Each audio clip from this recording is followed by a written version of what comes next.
JD annual summit 2025, जिसमें होंगे 100 से ज़्यादा आपके जाने पहचाने वक्ता। इस कार्यक्रम को आपके फाइनेंशियल सपोर्ट की आवश्यकता है। सनातनी धरोहर को बचाने के लिए जेडी समिट में योगदान करें और याद रखें कि हर एक योगदान महत्वपूर्ण है। कुछ स्पीकर्स जो आपको सुनने को मिलेंगे, जैसे आनंद रंगनाथन, विष्णु शंकर जैन, सुधांशु त्रिवेदी, भाऊ तोरसेकर, अनुपम मिश्र और कई और वक्ता जो सनातन धरोहर के लिए काम कर रहे हैं। आपका योगदान शत्रु बोध का मजबूत इकोसिस्टम बनाएगा। रजिस्ट्रेशन के लिए और डोनेट करने के लिए नीचे लिंक दिए हुए हैं और आप सपोर्ट के लिए QR भी स्कैन कर सकते हैं। नमस्ते, आप सभी का स्वागत है और अनुरोध है कि कृपया हमारे चैनल को सब्सक्राइब करें, वीडियो को लाइक करें। भारत और पाकिस्तान का युद्ध अब शीघ्र होने जा रहा है, पुनः होने जा रहा है, यानी ऑपरेशन सिंदूर का पार्ट 2.0 नहीं है। ऑपरेशन सिंदूर तो जारी ही है, आपको पता है। तो प्रधानमंत्री जी ने ही कह दिया था कि ऑपरेशन सिंदूर जारी है। तो ऑपरेशन सिंदूर 1.0 था, अब ये 1.1 मान लीजिए इसको। और ये शीघ्र कैसे होने वाला है उसका आपको बता देता हूँ कि ये कहाँ से हम इसको डिड्यूस कर सकते हैं। ये डिडक्शन हमने कैसे किया, ये कैसे पता लगाया।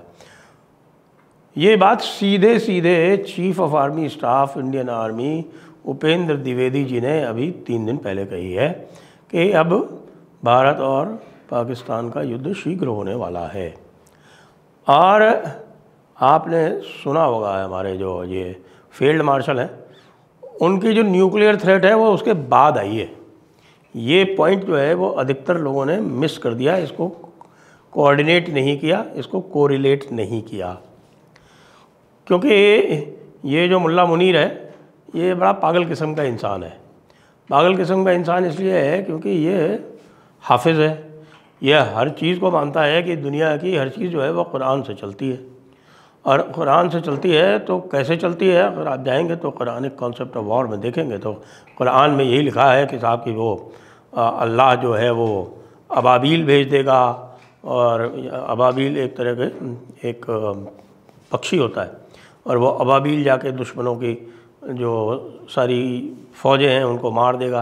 अब ये अबाबील जो थी वो ऑपरेशन सिंदूर में कहाँ थी, ऑपरेशन सिंदूर 1.0 में कहाँ थी, वो तो हमको पता नहीं चला।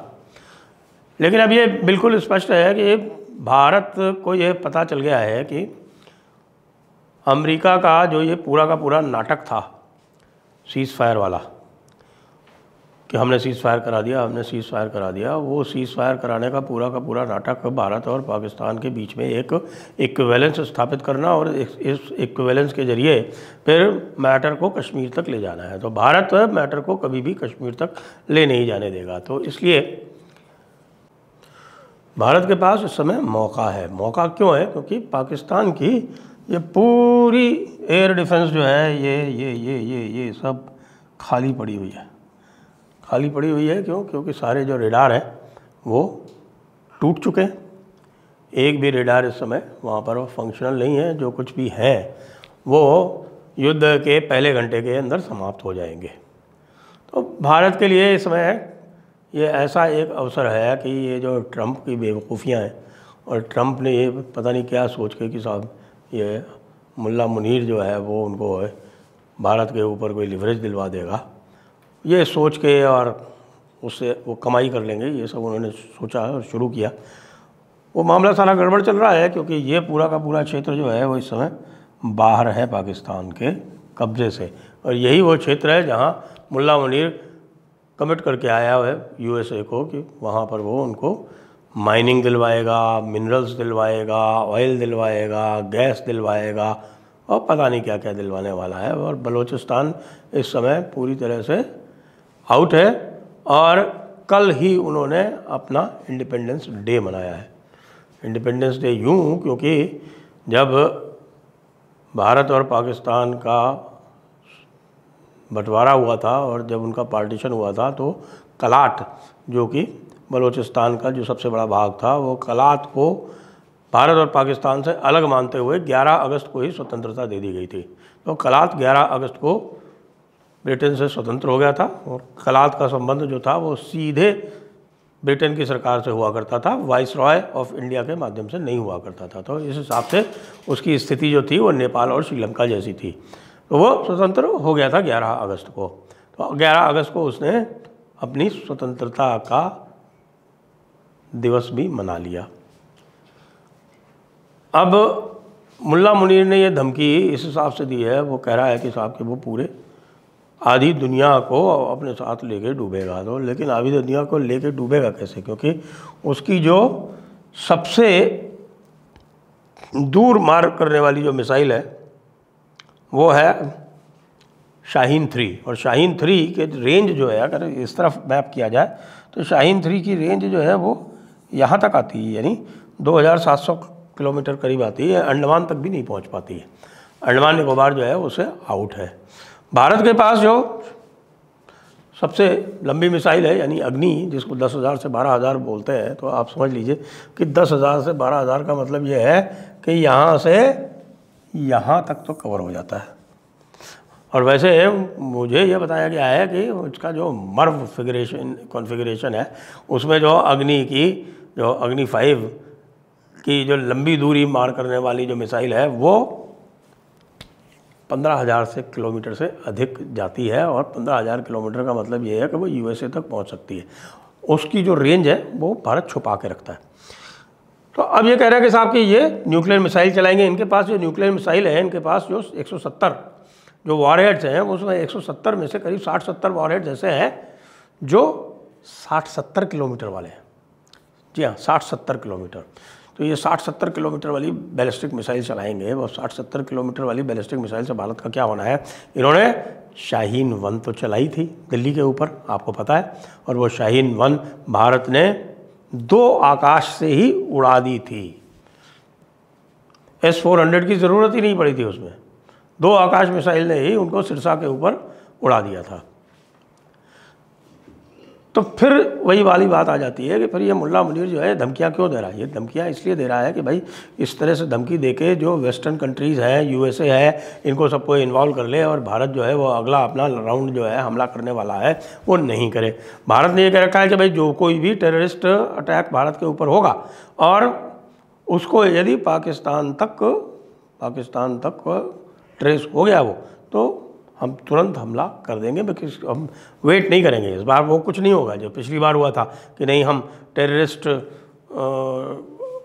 के ऊपर अटैक कर रहे हैं, टेररिस्ट हाइड आउट्स पर अटैक कर रहे हैं, इसलिए हम मिलिट्री इंस्टॉलेशंस को हम पहले अटैक नहीं कर रहे हैं, इसलिए हम suppression of enemy air defence नहीं करेंगे। सीड जिसको बोलते हैं SEAD, और SEAD नहीं करने से एक बार भारत को थोड़ा सा पीछे भी हटना पड़ा। तो इस बार ऐसा कुछ भी नहीं होगा। इस बार पूरा प्रॉपर सीड करके, और सीड इस बार करना भी कम है क्योंकि जो इनके बड़े वाले जो लॉन्ग रेंज रेडार्स हैं वो तो सारे के सारे डिसफंक्शनल हैं। 3 777 रेडार थे अमेरिका वाले, वो तीनों के तीनों लॉकहीड मार्टिन वाले, वो तीनों उड़ा दिए गए। उनका रिप्लेसमेंट अभी तक आया नहीं। आएगा भी तो 6 महीने भी उसको आने में लगेंगे। उसके बाद कम से कम साल भर उसको इंटीग्रेशन में लगेगा। तो उसका कोई चांस नहीं है अभी निकट भविष्य में। तो वो तो मान लीजिए गया। चाइना जो है वो HQ-16 अपने रिप्लेस नहीं कर रहा। वो कह रहा है तुमने भाई हमारी भद्द उड़वा दी, हमारा पूरा मार्केट ख़राब करा दिया, तुम्हारे लोग जो हैं वो तमीज़ नहीं है उनको एयर डिफेंस यूज़ करने की, तुमको हम क्यों दें। वो कह रहे नहीं HQ-19 दे दो बैलिस्टिक मिसाइल। वो कह रहे नहीं देंगे। चाइना अभी कुछ भी दे नहीं रहा है। चाइनीज़ जितने भी उनके HQ-9 और HQ-16 जितने उड़े थे वो सारे के सारे उड़ी अवस्था में ही है, यानी कुछ भी उनका कुछ नहीं हुआ है और कोई भी रेडार रिपेयर वगैरह नहीं हो पाया है। तो अब इनके पास छोटी छोटी वो हतफ वाले हैं। आपको पता है इन्होंने हतफ चलाया था, यहाँ तक कवर हो सकता है ये हतफ। और शाहीन 1 शाहीन 2 से शाहीन 3 ये कहते हैं यहाँ से। तो इस बार जो इन्होंने अभी धमकी दी कि साहब इस बार हम ईस्ट से शुरू करेंगे। तो ईस्ट से शुरू करेंगे का मतलब ये है, ये कह रहे हैं कि साहब कि हम सीधे बैलिस्टिक मिसाइल यूज़ करेंगे यहाँ पर, यानी कि हमारे जो ये कोस्ट पे जो मिलिट्री इंस्टॉलेशंस हैं, ख़ासतौर से जो हमारे इसरो वगैरह के इंस्टॉलेशंस हैं या DRDO जहाँ पर जैसे हमारा अब्दुल कलाम आइलैंड वगैरह है, व्हीलर आइलैंड जिसको पहले बोला करते थे, उनको सबको हम पहले राउंड में ही हिट कर देंगे। करो, तुमने क्या समझ रखा है कि हमारी सारी की सारी जो बैटरीज हैं S-400 की वो तुम्हारे अगेंस्ट में तो केवल एक ही है लगी हुई, हमारे पास 3 हैं और 3 कहाँ लगी हुई हैं हम क्यों बताएं? तुमको पता हो तो तुम पता कर लेना, लेकिन ये समझ लेना कि हमारी कोई भी क्रिटिकल इंस्टॉलेशन ऐसी नहीं है जो कि अनडिफेंडेड हो। और बैलिस्टिक मिसाइल चलाओगे तो बैलिस्टिक मिसाइल जो हमारी पृथ्वी मिसाइल डिफेंस है वो तो बहुत दूर से देख लेती है, वो तुरंत आपको इंटरसेप्ट कर लेगी। आप उसके लिए बिल्कुल निशा खातिर रहें, निश्चिंत रहें, बिल्कुल 100% कॉन्फिडेंस के साथ सोएं कि जो कोई भी मिसाइल आप चलाएंगे वो भारत इंटरसेप्ट कर लेगा। जैसे कि आपकी शाहीन मिसाइल दिल्ली पे जो आपने चलाई थी वो इंटरसेप्ट हुई थी। इसलिए इस दृष्टिकोण से और इस विश्लेषण से यह पता चलता है कि भारत अगले राउंड के लिए पूरी तरह से तैयार है, तैयारी कर रखी है। ब्रह्मोस और स्कैल्प और SAAW जो भी यूज़ किए गए थे वो इनके लिए पर्याप्त हैं। बैलिस्टिक मिसाइल की लगता नहीं कि हमें आवश्यकता पड़ेगी, और यदि पड़ेगी तो यूज़ हो जाएगी, क्योंकि कोई बैलिस्टिक मिसाइल की हमारे पास कोई कमी तो है नहीं। लेकिन ब्रह्मोस की जो ग्राउंड टू ग्राउंड वैरायटी है उसकी रेंज जो इस समय हमारे पास है वो 800 किलोमीटर की है, और ब्रह्मोस की बैटरी जैसा लोग कहते हैं कि जम्मू एंड कश्मीर में कहीं पर है, तो वहाँ से 800 किलोमीटर आप लगा लीजिए, लगभग पूरा पाकिस्तान कवर हो जाता है, यहाँ तक कि क्वेटा तक कवर हो जाता है। और आप ये जाने कराची जो है वो इधर से कवर हो जाता है, गुजरात की तरफ से। तो ये पूरा इधर से और ये पूरा इधर से सब पूरा कवर्ड है। पाकिस्तान का 1 इंच भी भारत की क्रूज़ मिसाइल से बचा हुआ नहीं है। बैलिस्टिक मिसाइल्स की तो बात ही जाने दीजिए, बैलिस्टिक मिसाइल्स से तो UK तक बचा हुआ नहीं है, और बहुत सारी चीज़ें बताई नहीं जाती, हमको भी नहीं पता है। तो ये बिल्कुल पक्का मान लें अब कि हमारे विश्लेषण के अनुसार सितंबर में, अब सितंबर में देखते हैं, सितंबर में देखिए श्राद्ध पक्ष भी हैं, तो फिर श्राद्ध पक्ष के तुरंत बाद होगा या श्राद्ध पक्ष में होगा, इनको श्राद्ध मनाने का मौका दिया जाएगा। तो 1 या 1.5 महीने के अंदर अंदर ये मानिए कि ऑपरेशन सिंदूर का अगला भाग हम देखेंगे, और उसमें पाकिस्तान का पूर्ण डिस्ट्रक्शन, जिससे कि हमारे ट्रंप बाबू को भी पूरी तरह से मज़ा आ जाए, इस तरह का आप देखेंगे। जय हिंद, जय भारत, वंदे मातरम।